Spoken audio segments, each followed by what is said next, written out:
My family laughed at my useless design degree. Now they're broke and begging while I run a six-figure studio without regret.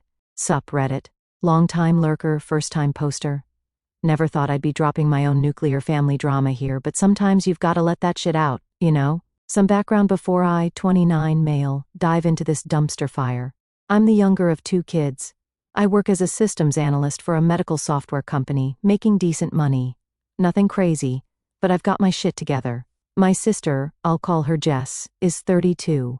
The artistic one who's been my parents' golden child since, like, the beginning of time. Our dad worked management at a manufacturing plant for 30 years, until he got laid off 2 years ago. Mom's always done admin work, mostly part-time, so she could be there for Jessica when we were growing up. I was always the easy kid. Good grades, no trouble, kept to myself. Got a full ride to engineering school, graduated, landed a solid job. Jess was the drama queen, good and bad. When she succeeded at something, rare, fuck it. It was like she'd cured cancer. When she failed, her natural state, it was never her fault. Some teacher had it out for her, or Mercury was in retrograde, or whatever excuse worked that day. When she needed money, constantly, the family rallied like she was a GoFundMe cause. When I needed anything, well, I was so capable, I could handle it myself. I used to think being the reliable one would earn me some peace, that if I stayed out of trouble, did everything right, kept my head down, they'd eventually see me, respect me. But they just got used to me not needing anything. Like being low maintenance somehow made me less of a son. That's how it's always been, Jess, the special snowflake who needs protection, and me, the afterthought who's expected to just deal. 2 years ago, Dad lost his job when his company downsized. After 30 years, they tossed him aside like yesterday's trash. That hit him hard, harder than anyone expected. He fell into this depression, couldn't find equivalent work. Mom's part-time gig wasn't enough to cover their bills. One night, Mom called me crying. "We might lose the house, Tyler. The mortgage is 2 months behind. We don't know what to do." So I stepped up, paid the back mortgage, set up automatic payments for their utilities, started sending grocery money. It was supposed to be temporary, just until Dad gets back on his feet, Mom said. Something shifted in me during that time. I wasn't just helping them. I was trying to earn something I didn't even realize I was missing. Maybe approval, maybe connection. Maybe just a damn thank you that felt like it meant something. I started tying my worth to how much I could give, and when they stopped acknowledging it, it messed with me more than I'd ever admit out loud. But Dad didn't get back on his feet. He took a job at half his former salary. Their expenses stayed the same, and somehow I became their unofficial support system. At first, they were grateful, like genuinely grateful. But then something changed. The thank yous stopped. My contributions became expected, not appreciated. And gradually I noticed they started talking more about how Jessica was helping so much. I brushed it off initially, maybe she was pitching in too. But then came Thanksgiving last year. Uncle Rick raised a toast to Jessica for keeping this family going through hard times. Everyone cheered. I looked around, confused as fuck. Jessica just smiled modestly and said, "You guys, it's nothing. Family takes care of family." Later, I overheard my cousin Megan telling her husband, "Jess pays all their bills now. Tyler never offers to help, even though he makes way more." I stood there, grocery bags in hand that I'd paid for, stunned. What the actual hell was going on? I cornered Jessica that night while she was getting wine from the garage fridge. "Are you telling people you're paying Mom and Dad's bills?" I asked. She didn't even flinch, just gave me this look. Half challenge, half warning. "They need to believe someone cares, Tyler. I'm the one actually paying." She smiled that smug little smile that made me want to yeet her into the sun. "But I'm the one actually here. You show up what, once a month? Drop off some cash and think that makes you a good son? They need more than your money. So you're taking credit for my money and making me look bad?" She sighed, like I was being dense. "They're happier thinking I'm helping. Mom's always worried you're struggling, that they're a burden to you. This way, everyone feels better. Everyone except me." She patted my cheek, condescendingly. "You've always been so hung up on recognition, Tyler. Some of us just help because it's right, not for the gold star." In that moment, I didn't feel angry. I felt hollow, like I was a stranger at my own table. I wanted to stand up and scream that I'd been keeping the lights on, that everything they praised Jessica for came from me. But some part of me still held back, like if I said it, it'd prove I was the selfish one they believed me to be. So, I said nothing, kept paying, and the resentment grew. I might have continued indefinitely in this twisted arrangement, if not for what happened 3 months before Thanksgiving. I came by my parents' house unannounced on a Wednesday to drop off a new router. Their internet had been spotty, and my dad kept blaming the Google for everything. Mom wasn't home yet, but Dad and Jessica were in the kitchen. I was about to call out when I heard my name. "Tyler's always been so cold," Jessica was saying. "Even as a kid. Remember how he never wanted hugs? He's just different," Dad replied, but his tone suggested different wasn't a compliment. "I just don't understand how he can know you guys are struggling and not offer to help," Jessica continued. "That fancy condo, his trips to Chicago for those tech conferences. Meanwhile, I'm stretching every dollar to keep the lights on here." I froze, my blood turning to ice. "You know we appreciate everything you do, Jess," Dad said warmly. "Those bill payments, the groceries, we'd be lost without you." "Well, someone has to be the responsible one," Jessica sighed dramatically. "I canceled my spa weekend to cover the property taxes, but don't tell Mom. She'd just feel guilty." I nearly laughed out loud. I had paid those property taxes, $1,000, transferred directly to the county treasurer's office last month. "Your mother and I raised one child with a heart, at least," Dad said, and the casual cruelty of it stole my breath. "Tyler's always been focused on himself." "Hey, it's not your fault," Jessica said soothingly. "Some people are just born with empathy, others aren't." I backed away silently, went out the front door, closed it loudly, then called out, "Hello?" As if I'd just arrived, Jessica appeared from the kitchen, face transformed from scheming to sunny. "Tyler, what a surprise." I mumbled something about the router, stayed for exactly 15 minutes, then left. In my car, I sat shaking. Not from sadness but from a cold, clear rage I'd never felt before. That night, I did something I should have done months earlier. I created a spreadsheet of every dollar I'd given my parents over the past 2 years. Mortgage help, $4,200, utilities, $2,400, groceries, $1,300, car insurance, $800, property taxes, $1,000, emergency cash, $500, total, $10,200 freaking dollars. Not a single acknowledgement, not one genuine thank you, just Jessica taking credit and painting me as the heartless son who didn't care. I started paying more attention after that. I noticed how Jessica would make a show of checking her bank account and sighing dramatically whenever bills were mentioned around family, how she'd post cryptic, martyr-like captions on Instagram. "Family first, always, no matter the sacrifice." I even found a group text I wasn't included in where she wrote, "Water heater replacement handled, don't worry about it. With my goddamn money." The more I looked, the more I saw. This wasn't just Jessica taking casual credit for my help. This was a systematic campaign to establish herself as the family savior while casting me as the selfish villain. She wasn't just stealing my credit, she was stealing my place in the family. And I let her, for 2 years. I let her. Until Thanksgiving. It's Thanksgiving Day. Everyone's supposed to be happy, right? Family gatherings, turkey dinner, all that wholesome shit. I drove 4 hours to my parents' place, fighting traffic the whole way. Had some homemade pumpkin pie I actually put effort into, because I'm an idiot who still tries. Even wore that navy button-up my mom always says makes me look professional. Her way of saying I clean up okay. I knock on the door, waiting for the usual lukewarm welcome. But when my mom answers, she only cracks it open. Like I'm some door-to-door salesman trying to scam her. "Tyler, you can't come in today," she whispers. Not happy Thanksgiving or hey, good to see you, just straight-up rejection. I blink, thinking maybe I misheard. "What? You're kidding, right?" Mom glances behind her nervously, then steps out onto the porch and pulls the door almost shut. "It's better if you didn't join us today. Things are a bit tense." "I drove 4 hours to be here," I say, my voice still level but my head starting to pound. I know," she says, still keeping her voice down. "But Jessica said she wouldn't come if you were here. She's been under so much pressure lately, with everything she's doing for the family." Jessica, my sister, the golden child. Of course it's her. From inside, I can hear glasses clinking, laughter, my Uncle Rick's booming voice. What would we do without Jessica keeping this family afloat? Then my sister's voice, deliberately loud enough to carry.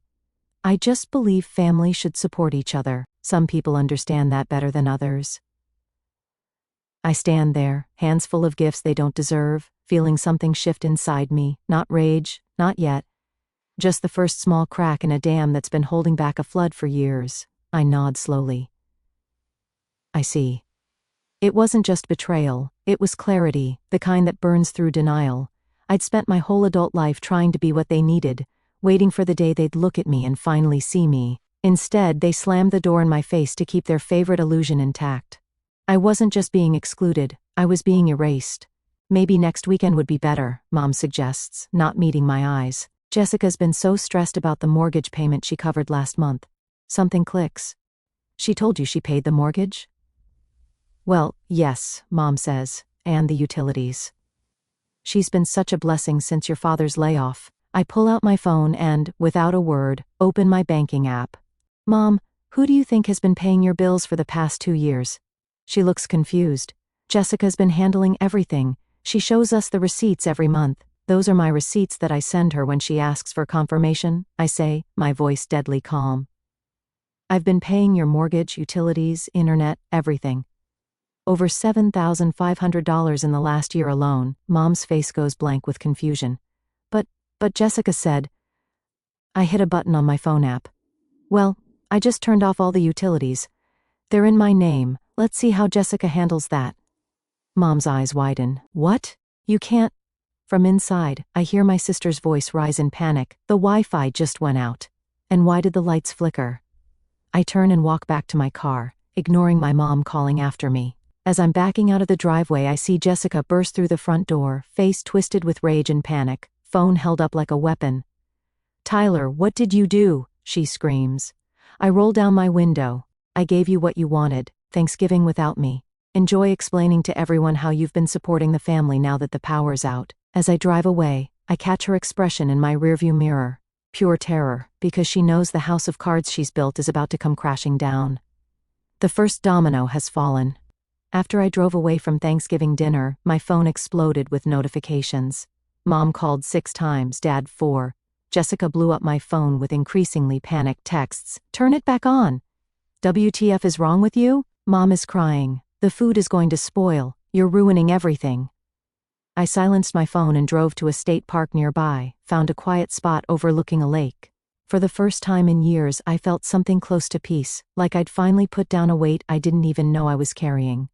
When I finally checked my phone again, I had 32 missed calls and 57 texts. One voicemail from Dad stood out. Tyler, this childish stunt needs to end now. Turn the utilities back on, and we can discuss your issues later. My issues. Right. I texted back 2 words, ask Jessica. Then I turned my phone off completely and drove home. I knew what was coming, and I needed to prepare. Sure enough, around 8 in the evening, there was frantic knocking at my apartment door. The whole family had arrived, Mom, looking devastated, Dad, grim and angry, and Jessica, alternating between fake tears and genuine panic. I opened the door and leaned against the frame. Can I help you? Jessica tried to push past me. Fix it right now, I blocked her with my arm. Fix what exactly? I thought you were paying all the bills. That's what you've been telling everyone, right? Her face went from flushed to pale in an instant. Mom and Dad exchanged confused looks. What is he talking about, Jessica? Mom asked, her voice small. Jessica recovered quickly. He's making things up to cause drama. He's jealous that I've been helping while he's been absent. I laughed, not a happy laugh, the kind that makes people uncomfortable. One chance, I said to Jessica. Tell them the truth, or I will. I don't know what you're talking about, she said, but her voice wavered. I pulled out my phone, opened my banking app, and turned the screen toward my parents. See these payments? Every month for 2 years. Mortgage company, electric company, water company, internet provider, property taxes, all from my account. They leaned in, faces confused. This doesn't make sense, Dad said slowly. Jessica said she was covering those. Jessica was standing back, arms crossed defensively. I have my own system. Just because you make some payments doesn't mean I haven't. Every single bill, I cut her off. Every dollar. While you told them all I didn't care enough to help. while you posted on social media about your sacrifices for the family. Mom turned to Jessica, her expression changing from confusion to dawning realization. Jessica, have you been lying to us?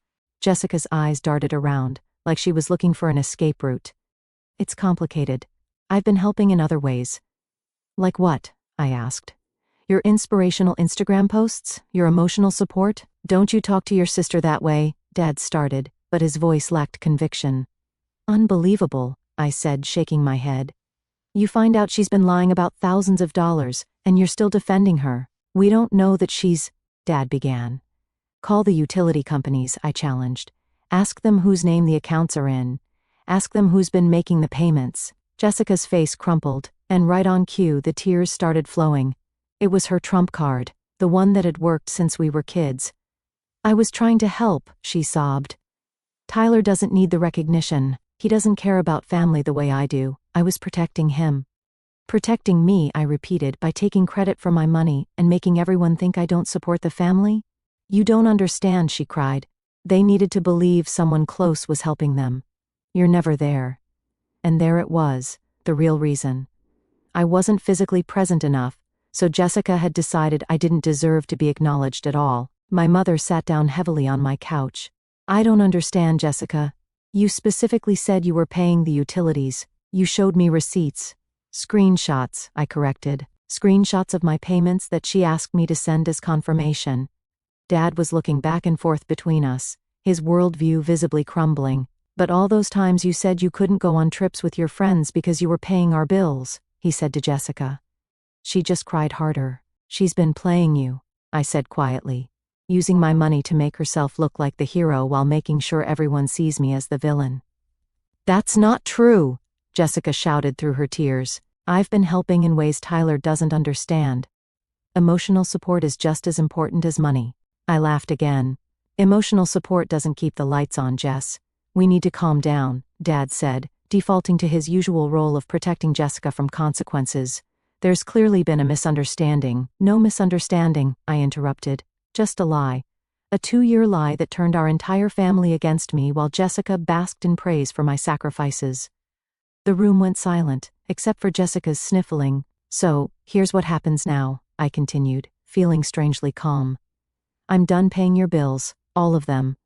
The utilities stay off until you set up accounts in your names. Jessica can either tell the entire family what she did, or you can keep believing her lies, but either way, my wallet is closed.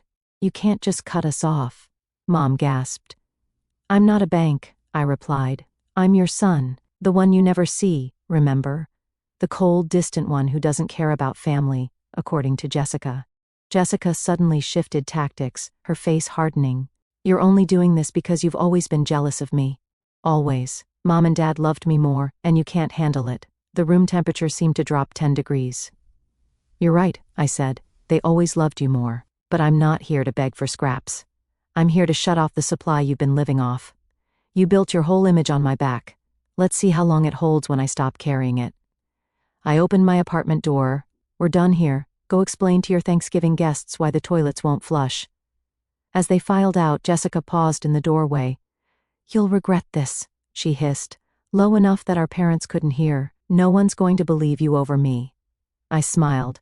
As a great man once said, I don't need you to believe me, I just need them to. I closed the door on her shocked face, and for the first time in years felt like I could breathe. The aftermath was exactly the chaos I expected.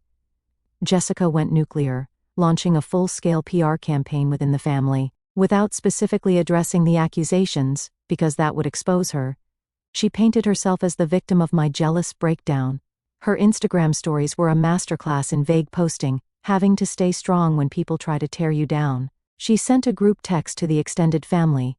If Tyler reaches out to any of you with bizarre accusations, please know he's going through something right now. We're all very concerned. My cousin Megan texted me. Whatever you did to Jessica, you should apologize. She's devastated. I replied with a screenshot of my mortgage payment to my parents' account, with the message, ask Jessica who's really been paying the bills for 2 years. The extended family was confused. Most backed Jessica initially. She'd spent years cultivating her image as the devoted daughter. But cracks were starting to show. My Aunt Linda called me directly. Tyler, I'm confused about something. Jessica's been telling everyone for months that she's been financially supporting your parents. But your mom just asked me for $800 to get the utilities turned back on. I told her everything. Not with anger, just facts, dates, dollar amounts, screenshots. There was a long pause on the line. You know, at last year's Christmas, Jessica made a big show of giving your parents an envelope she said was their mortgage payment. Made us all clap for her. Check the date on that, I said. I bet it was 3 days after I made the actual payment. Jesus, Linda muttered. Does your mother know? She does now. Linda must have told others, because slowly, family members started reaching out. Not all believed me immediately, but they were asking questions. Jessica's perfectly crafted narrative was beginning to fray at the edges. Meanwhile, my parents were facing reality. They had to set up utility accounts in their own names, pay deposits because their credit wasn't great. Actually, look at how much these bills cost without the buffer of my silent contributions. Dad found a better job within 2 weeks. Amazing how motivated you can get when there's no safety net. Mom started doing bookkeeping work for a local business. They were adjusting. The truth was spreading through the family like wildfire. Uncle Rick, who had toasted Jessica at Thanksgiving, left me a gruff voicemail. Your father told me what happened. It wasn't right, what she did. None of it. My Aunt Patricia, who had always been Team Jessica, sent me a text. I owe you an apology. I believed what Jessica told us. We all did. And Jessica? Jessica was imploding. She couldn't afford to actually pay what she'd claimed to be paying all along. Her image as the family savior was crumbling, and she didn't handle it well. She showed up at my apartment one night, clearly drunk, pounding on the door at 1 a.m. You ruined everything, she slurred when I opened up. They all hate me now. Are you happy? No one hates you, Jess, I said, feeling tired. They're just finally seeing you clearly. She tried to push past me into the apartment, but I blocked her. You need to go home. Part of me still wanted to believe she was redeemable, that there was some version of her that understood what she'd done, but another part, the one that's been ignored and minimized since I was a kid, knew better. Some people aren't sorry they hurt you, I thought. They're just sorry you finally stood up. Home? She laughed bitterly. Mom and Dad are barely speaking to me. I'm staying with Melissa. They believe you over me after everything I've done for them. What have you actually done for them, Jessica? I asked. Besides take credit for my money? Her face contorted with rage. I was there. I listened to Dad cry about losing his job. I helped Mom apply for benefits. I was physically present, while you were just throwing money at the problem from a distance. You know what? I said. You're right. You were there, and that matters. But it doesn't give you the right to lie about everything else. When did you become so cold? She asked, her voice breaking. I'm not cold, I replied. I'm just done being used. I called her an Uber and sent her home. After she left, I sat on my couch for a long time, feeling a strange mix of vindication and sadness. The family I knew was gone, but maybe that wasn't entirely a bad thing. About a month after Thanksgiving, Dad called me. His voice was different, humbled. We had no idea you were paying so much, he said quietly. Jessica told us she was handling everything. She had explanations for everything. I'm sure she did, I replied. We should have asked more questions, he admitted. We should have seen things more clearly. It wasn't quite an apology, but from my father, it was seismic. Is Jessica still staying with you guys? I asked. Dad sighed. She moved in with her friend after everything came out. She says we betrayed her by believing you. Of course she did. Are you and Mom managing okay? I found myself asking, hating that I still cared. We're getting by, Dad said. My new job helps. Your mom's working more hours.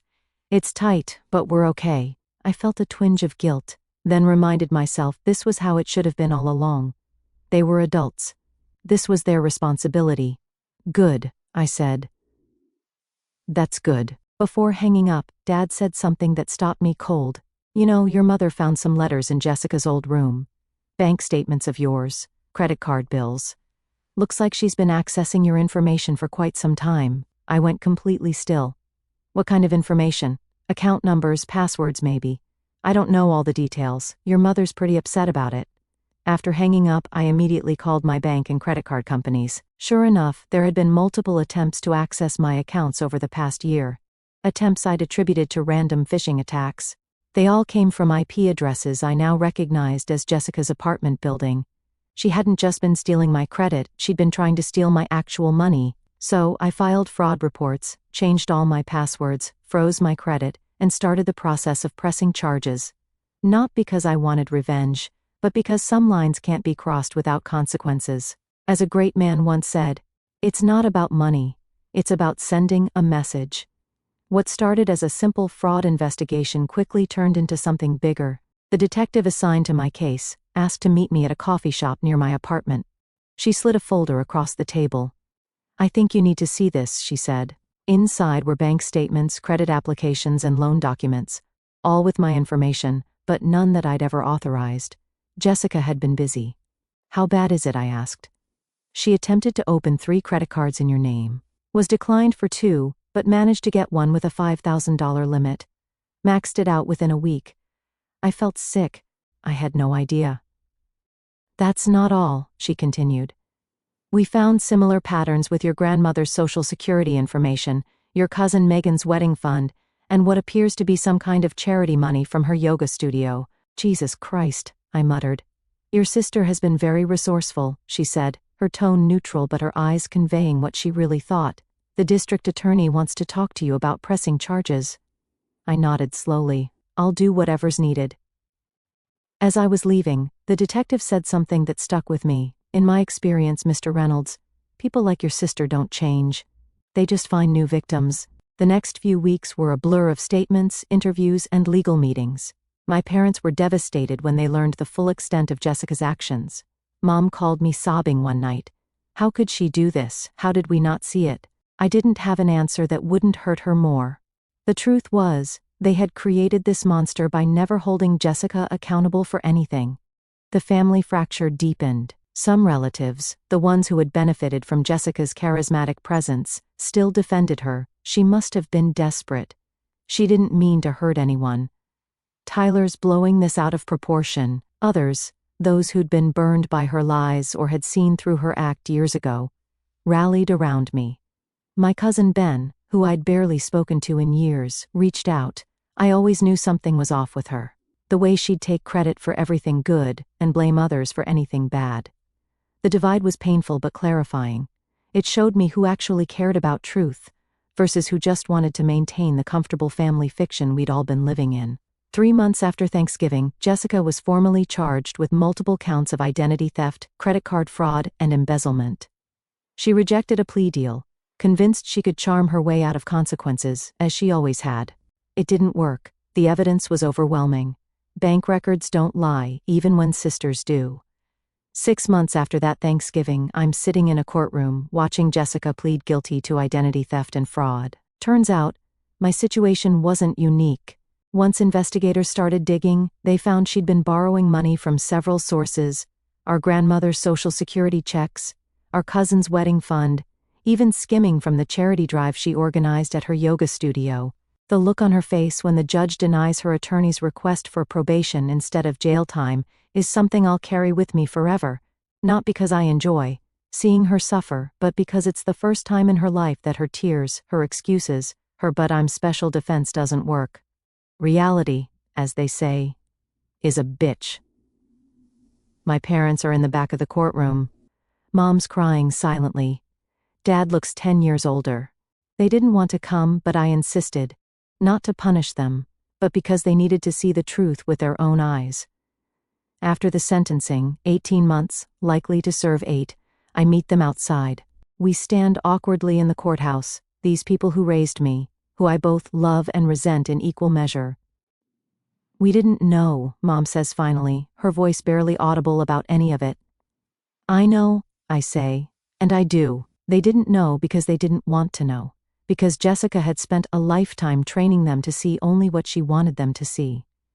"Will you ever forgive us?" Dad asks, and the vulnerability in his voice nearly breaks me. "I'm working on it," I answer honestly.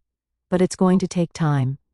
They nod, understanding finally that some wounds don't heal with a simple apology, that trust, once broken, isn't easily restored. We go to dinner, the 3 of us, and talk more honestly than we have in years.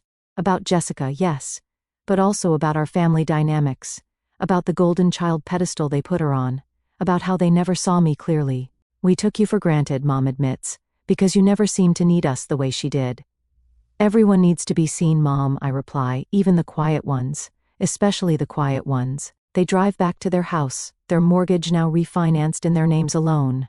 Their bills set up on automatic payments from their own accounts. I drive back to my apartment, which I've finally made truly mine. New furniture, new art on the walls, a space that reflects who I am, rather than just a place to crash between family crises. I've saved over $10,200 not paying their bills. Some of it I've used to improve my life, a better car, actual furniture that matches, guitar lessons I've always wanted. Some of it is in a savings account for the future, my future. But the biggest change isn't financial, it's mental. The constant background anxiety is gone. That feeling of dread when my phone would ring, wondering what crisis or bill needed handling. The family's still messy. Some relatives still look at me sideways, not fully believing Jessica could have done what she did. She was always so sweet, so thoughtful. The mask she wore was convincing because she'd had a lifetime to perfect it. My relationship with my parents, there isn't one anymore. I blocked their numbers after the court case. No calls, no texts, no awkward holiday dinners. Just complete radio silence. Some people act shocked when I tell them I cut off my entire family.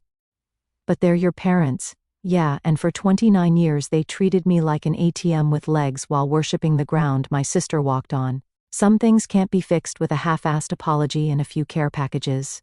The extended family took sides pretty quick. Most backed Jessica and my parents. Blood is thicker than water and all that shit. A few reached out, claiming they always knew something was off. But I'm not interested in their retroactive support. Where were they when Jessica was taking credit for my money? Nowhere to be found.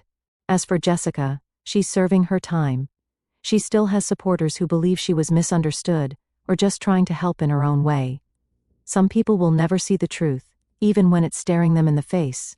But I'm not responsible for their delusions anymore. Last week I received a letter from her. I recognized her handwriting on the envelope, postmarked from the correctional facility. I didn't even bother opening it, just straight into the shredder. Whatever manipulation tactic she was trying to pull, I'm not playing that game anymore. My sister spent years creating a false narrative where she was the hero and I was irrelevant background noise. She built her pedestal on my invisible support, took credit for my sacrifices, and turned my family against me. But in the end, as another great man once said, the truth has a way of coming out of the shadows. I'm no longer living in anyone's shadow, not Jessica's, not my parents', not even my own limited view of what I deserved. And as I'm typing this, I'm thinking it's actually been almost a year since that Thanksgiving when I finally had enough. Jessica's serving her time, and I've completely rebuilt my life. Sometimes I get random texts from burner numbers, my mom trying to reach out or distant relatives playing mediator. I just block and delete. You had 29 years to treat me like a human being. That window's closed now. Some people think I'm cold for cutting off my entire family. That's fine. They weren't there. They didn't live it. And honestly, I'm done explaining myself to anyone.